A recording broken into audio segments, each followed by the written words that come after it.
الرحمن الرحيم، والصلاة والسلام على سيد المرسلين وعلى آله وصحبه أجمعين. ستعرف المؤسسة اليوم إن شاء الله بحول الله انطلاق مشروع توسعة الكلية متعددة التخصصات.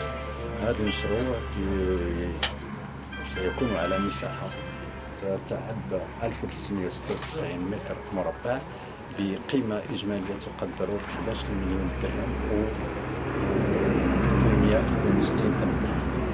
المشروع ككل يضم 3 أجنحة. الجناح الأول مخصص للأساتذة وفي مساحة تقدر تقريبا 760 متر مربع، فيه مجموعة من المكاتب لرؤساء الشعاب و5 مكاتب، هناك مكتب السكرتارية إلى آخره. بالإضافة إلى ذلك هناك جناح خاص للمكتبة، بيبليوتيك ميدياتيك 50 متر مربع، وفيها مجموعة من المرافق، بالإضافة إلى قاعة للمطالعة مخصصة للطلبة، وقاعة أخرى للمطالعة كذلك للأساتذة. الأولى فيها مساحة تقدر تقريبا 180 متر مربع، وقاعة المطالعة الأساتذة 60 متر مربع مساحتها، بالإضافة إلى مرافق صحية إلى آخرها اللي عندنا في المؤسسة. وبطبيعة الحال هناك الشطر الثالث والرابع لهذه الأشغال إن شاء الله في المستقبل.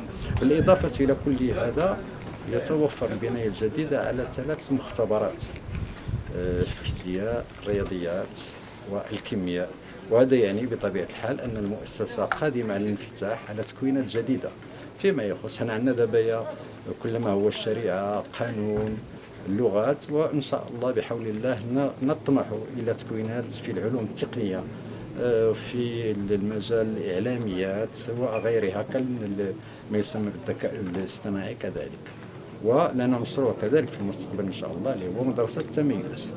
هذه البناية الجديدة التي ساهمت في رئاسة الجامعة بشكل خاص تصبو إلى توسيع المؤسسات من جهة حتى نتفادى الاكتظاظ من ناحية، ومن ناحية ثانية أخرى سيكون فضاء مؤهل لاستقبال الطلبة إن شاء الله بعدد أكبر.